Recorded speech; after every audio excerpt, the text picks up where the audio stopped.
Thalapathy Vijay. We all know him as this massive cinematic icon, right? A literal hero to millions on the silver screen. But today in this explainer, we're tracking a completely different evolution. We're going to look at his journey into becoming the architect of a highly organized, real-world disaster relief force.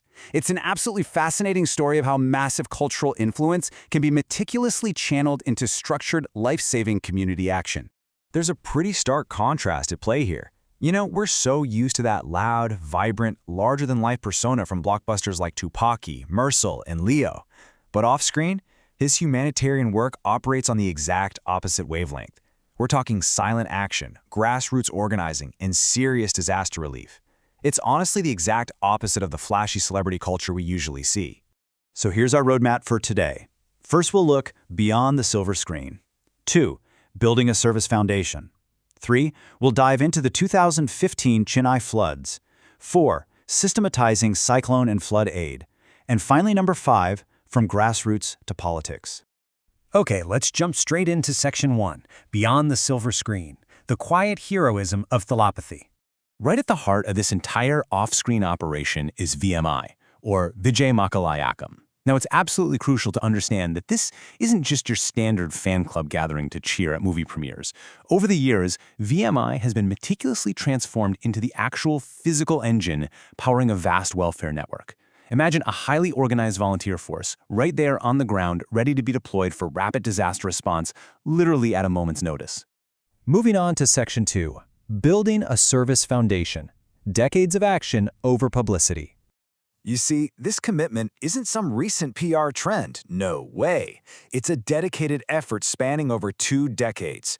Way back in 2001, during the devastating Gujarat earthquake, he was already donating clothes and mobilizing funds alongside the Tamil film industry. And by the 2004 Indian Ocean tsunami, well, that escalated to vital financial and coastal relief support. This was the quiet groundwork being laid, a real philosophy of continuous action that established the framework for what would eventually become this massive operation. Which brings us to Section 3, the 2015 Chennai floods, a defining crucible moment. So, when those catastrophic 2015 floods completely paralyzed the city, the sheer scale of VMI's response was just unprecedented. Reports indicate a massive material donation valued somewhere between 3 to 5 crore rupees. That is a staggering mobilization of personal wealth injected almost immediately to help these paralyzed communities, right when the state's infrastructure was completely overwhelmed by the floodwaters. But here's the thing. It wasn't just about the money, right? It was all about the logistics. Far from a one-off photo opportunity, relief was distributed systematically across multiple severely affected regions, like Chennai, Cuddalore, and Puducherry. They brought in crucial food, clothes, and everyday domestic necessities.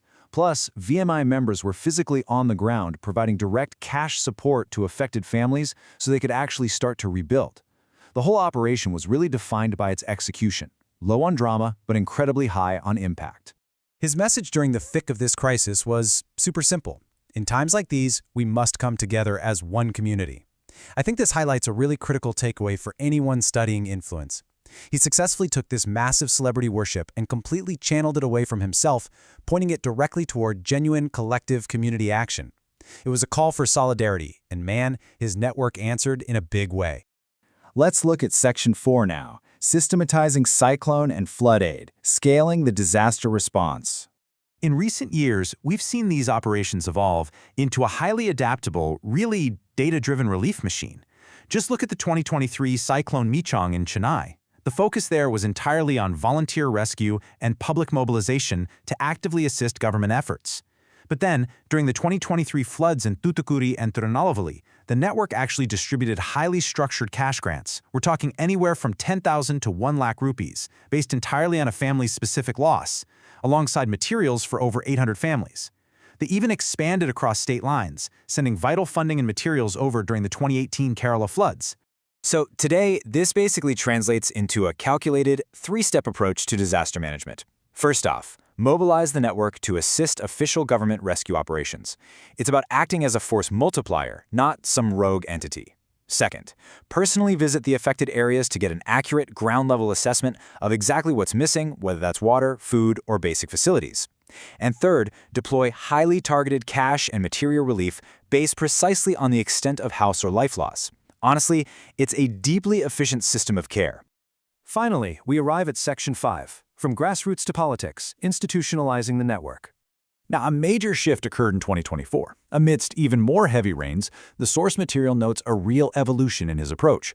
Moving beyond just immediate material relief, he actually began explicitly critiquing systemic issues, advocating for better long-term disaster preparedness from the authorities.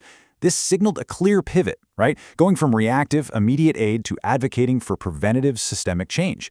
It's a recognition that, while rapid relief is essential, actually preventing the massive scale of these disasters is the ultimate goal. And it's worth noting, this social work wasn't just limited to floods. It spanned education initiatives, healthcare, and organizing widespread blood donation camps, effectively building this massive, rapid response volunteer system from the ground up. This vast, hands-on experience dealing with immediate human suffering and complex logistical challenges ultimately served as the factual foundation for his formal transition into politics with his new party, Tamiliga Vetri Kazhagam, or TVK. It's pretty much a textbook example of grassroots mobilization, paving the exact way for institutional leadership. So we've seen the incredible power of silent, on-the-ground action, and the realization that systemic change might actually be required to break these cycles of devastation. Which leaves us with a really fascinating question. How can massive celebrity networks best integrate into systemic disaster response in the future? Do they serve us best as parallel relief forces or as actual drivers of political change? It's a lot to think about.